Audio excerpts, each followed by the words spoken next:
नमस्कार, खबरों की खबर में आपका स्वागत है। आज बालाकोट एयर स्ट्राइक की 1 साल की बरसी के बाद समय आ गया है कि विपक्ष का मुंह बंद करवाया जाए। हम आपको दिखाते हैं सैटेलाइट से ली गई वो तस्वीरें जिससे ये साफ हो जाता है कि बालाकोट में आतंकी ट्रेनिंग सेंटर को भारतीय वायुसेना ने तबाह किया था। हिंदुस्तान ने पाकिस्तान में घुसकर आतंकी कैंपों पर हमला इसीलिए किया क्योंकि 14 फरवरी जम्मू कश्मीर के पुलवामा में एक आतंकी हमला हुआ जिसमें 40 जवान शहीद हो गए। पूरे देश में दुख और गुस्से की लहर दौड़ पड़ी। लोगों को इंतजार था कि मोदी सरकार इस हमले का बदला कैसे लेती है। मोदी सरकार ने जो फैसला लिया और जो खबर आई उससे पूरे देश का सिर गर्व से ऊंचा हो गया। पुलवामा हमले के ठीक 2 सप्ताह के बाद यानी 26 फरवरी को भारत ने एक ऐसा कदम उठाया जिससे पाकिस्तान के पूरी तरह से होश उड़ गए। तब भारत ने दावा किया कि भारतीय वायुसेना के मिराज 2000 विमान ने रात के अंधेरे में नियंत्रण रेखा को पार किया और पाकिस्तान के पूर्वोत्तर इलाके खैबर पख्तूनख्वा के शहर बालाकोट में जैश-ए-मोहम्मद नामक आतंकी संगठन के प्रशिक्षण शिविरों के ठिकानों को ध्वस्त कर दिया, जिसे एयर स्ट्राइक का नाम दिया गया। जब बालाकोट पर हवाई कार्रवाई हुई तब कई लोगों ने सवाल उठाए थे। वो लोग भी कोई और नहीं बल्कि विपक्ष था, जो लगातार केंद्र सरकार को घेरते हुए अब इस एयर स्ट्राइक पर सवाल उठाने लगा और इसके सबूत मांगने लगा था। तो अब लगता है आज बालाकोट एयर स्ट्राइक की 1 साल की बरसी के बाद समय आ गया है कि विपक्ष का मुंह बंद करवाया जाए। हम आपको दिखाते हैं सैटेलाइट से ली गई वो तस्वीरें जिससे ये साफ हो जाता है कि बालाकोट में आतंकी ट्रेनिंग सेंटर को भारतीय वायुसेना ने तबाह किया था। अब कुछ ऐसे बदलाव सामने आए हैं जो फरवरी 2019 में कुछ थे और अब दिसंबर 2019 में कुछ और। बालाकोट कैंप को 26 फरवरी 2019 को तड़के भारतीय वायुसेना के मिराज 2000 विमानों ने इजराइल निर्मित स्पाइस बमों से निशाना बनाया था, जिसमें ध्वस्त हुआ कैंप आतंकी संगठन जैश-ए-मोहम्मद की ओर से संचालित किया जाता था, जो खैबर पख्तूनख्वा प्रांत में जब्बा में 1 एकड़ जमीन पर फैला हुआ था।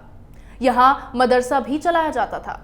अब यहाँ कुछ निर्माण की परिधि और कैंप की छत में मापे जा सकने वाले बदलाव देखे जा सकते हैं। हाई रेजोल्यूशन सैटेलाइट इमेजरी के माप के मुताबिक बदलावों में बड़े हॉल की उत्तरी दिशा में एक छोटा ढांचा अपने मूल आकार से छोटा हो गया है।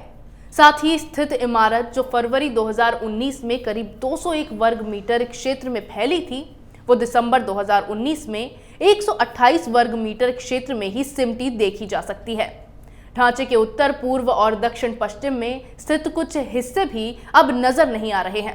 इसका मतलब साफ है कि पहले यहाँ एक बड़ी बिल्डिंग थी जो हमले में गिरा दी गई और हमले के बाद जो बिल्डिंग बनाई गई वो पहले से छोटी बिल्डिंग है। इसके अलावा भारतीय वायुसेना के एयर स्ट्राइक के दौरान कैंप के उत्तरी हिस्से में पिरामिड जैसी छत वाले ढांचे को मुजाहिद हॉस्टल के तौर पर चिन्हित किया गया था।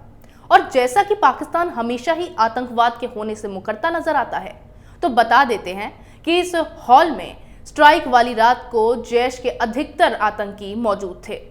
इमेजरी का विश्लेषण बताता है कि दिसंबर के पहले हफ्ते में हॉस्टल की छत के उत्तर पश्चिमी हिस्से से कुछ हटा हुआ था, लेकिन दिसंबर के तीसरे हफ्ते में ऐसा नहीं दिखा।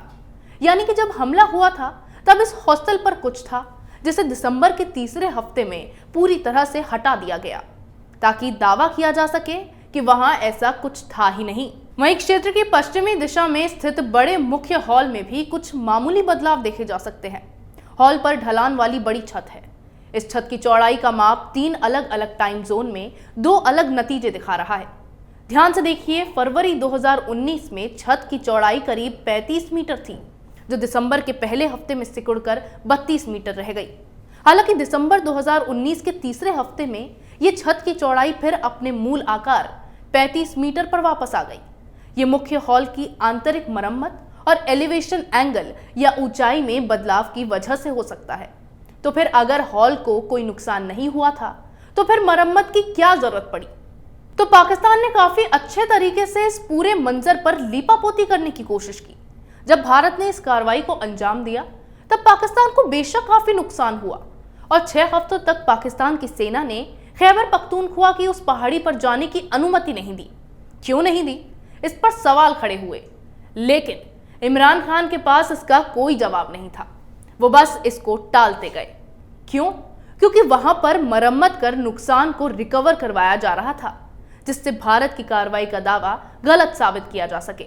यही वजह थी कि फरवरी में भारतीय वायुसेना के स्ट्राइक के बाद पाकिस्तानी सेना ने मदरसे तक विदेशी पत्रकारों के जाने पर रोक लगा दी थी, जबकि स्ट्राइक के 40 दिन बाद पाकिस्तानी सेना इंटर सर्विसेज पब्लिक रिलेशन का मीडिया विंग विदेशी पत्रकारों और राजनयिकों के प्रतिनिधि मंडल को बालाकोट ले गया था, जिसने मदरसे के भवन को सही सलामत पाया।